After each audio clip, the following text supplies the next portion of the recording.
কৃষক কার্ড বিতরণ কর্মসূচির উদ্বোধন অনুষ্ঠানে টাঙ্গাইলের শহীদপুর মারুফ স্টেডিয়ামে যোগ দিয়েছেন প্রধানমন্ত্রী তারেক রহমান। কিছুক্ষণের মধ্যেই কর্মসূচির উদ্বোধন করবেন তিনি। সেখানে 15 জন কৃষকের হাতে প্রতীকী কার্ড তুলে দেবেন প্রধানমন্ত্রী। পরে জেলার পৌর উদ্যানে কৃষি মেলার উদ্বোধন করবেন সরকার প্রধান।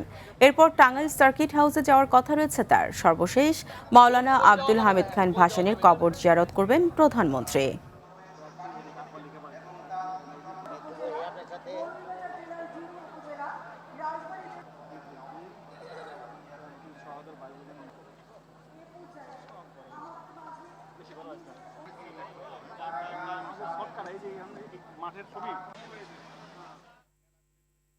এ বিষয়ে আরো জানাতে টাঙ্গাইল থেকে যুক্ত হচ্ছেন মাইদুর রহমান রুবেল। রুবেল, কৃষক কার্ড বিতরণ অনুষ্ঠানের সর্বশেষ কি খবর আছে আপনার কাছে? ফারিয়া, চৈত্রের দাবদাহ গেলেও পহেলা বৈশাখের এখনও সেই চৈত্রের তাপ কিন্তু এখনও রয়েছে। কৃষি প্রধান এই বাংলাদেশের কৃষকদের মাঝে প্রথমবারের মতো কৃষকদের হাতে স্মার্ট কার্ড তুলে দিতে যাচ্ছে বিএনপি সরকার। তারই প্রস্তুতি চলছে টাঙ্গাইলের শহীদ মারুফ স্টেডিয়ামে।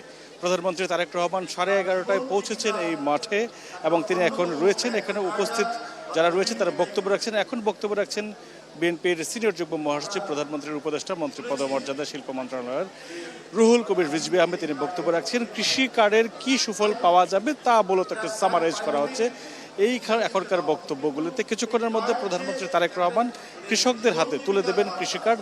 আপনারা নিশ্চয়ই জানেন আজকে 10টি জেলায় 11টি উপজেলায় 22,000 কৃষকের হাতে প্রাক পাইলটিং প্রকল্পের কৃষি কার্ড তুলে দেবেন এবং এই কৃষি কার্ডের মাধ্যমে কৃষকরা যেমন আর্থিক সহায়তা পাবেন এবং কৃষকদের যে দীর্ঘদিনের আক্ষেপ রয়েছে তাদের উৎপাদিত পণ্যের ন্যায্য মূল্য তারা পাচ্ছিল না, সেই ন্যায্য মূল্য পাওয়ার বিষয়টি সহায়তা করবে। আপনাদের আরও একটা বিষয় যেটি নিশ্চয়ই আপনারা সবাই জানেন, যেটি হচ্ছে কৃষকের উৎপাদিত পণ্য এবং ভোক্তার হাতে যাওয়ার মধ্যকার যে মধ্যস্থতাভোগী, তারা আসলে লাভের গুড় পিঁপড়ায় যেভাবে খেয়ে ফেলে সেভাবে মধ্যস্থতাভোগীরা কৃষকের সেই লাভের অংশটি খেয়ে ফেলতো। তার অবসান ঘটতে যাবে এই কৃষি কার্ড বাস্তবায়ন হলে। এবং যেটি বলা হচ্ছে বিএনপির সরকারের পক্ষ থেকে, কৃষি কার্ডের মাধ্যমে কৃষকদের শুধু ন্যায্য মূল্য নিশ্চিত করা হবে না, একই সাথে তারা যদি ন্যায্য মূল্যে পণ্য সরকারের কাছে বিক্রি করতে পারে তা নিশ্চিত করা হবে।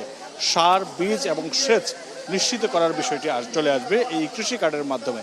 একই সাথে কৃষি ঋণের বিষয়টিও এর মাধ্যমে আসবে এবং খুব সহজেই কৃষকরা যাতে তাদের উৎপাদিত পণ্য ভোক্তাদের কাছে পৌঁছতে পারে, ভোক্তাদের কাছে পৌঁছানোর সময় মাঝখানে যাতে মধ্যস্থভোগী না থাকে, সেটি বিলোপের জন্য মূলত কৃষি কার্ডের ব্যবস্থা করবে।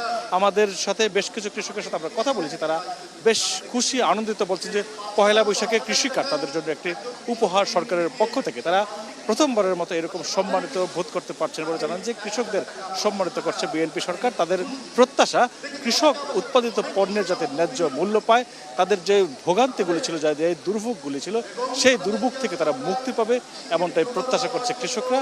তারেক রহমান এবং আমরা কৃষি মন্ত্রীর সাথে কথা বলেছিলাম, তিনি বলেছেন যে কিছুক্ষণের মধ্যে প্রধানমন্ত্রী তারেক রহমান এই কৃষি কার্ডের সুফল এবং কৃষকদের নিয়ে কৃষি প্রধান বাংলাদেশের সরকারের যে পরিকল্পনা সেটি কিছুক্ষণের মধ্যে তুলে ধরবে এবং তিনি একই সাথে উৎপাদন, প্রযুক্তি এবং যে সব বিষয়গুলির সমন্বয় চলে আসবে এই কৃষি কার্ডের মাধ্যমে এবং এই কৃষি কার্ডের মাধ্যমে আজকে কৃষকের জন্য নতুন সম্ভাবনার দুয়ার খুলবে বলে মনে করছে কৃষি মন্ত্রণালয়ের যে মন্ত্রী তিনি। এবং কৃষকরাও এখানে উপস্থিত থেকে বেশ উচ্ছ্বাসিত। তারা বলছেন যে পহেলা বৈশাখ তাদের জন্য এটি একটি দারুণ উপহার।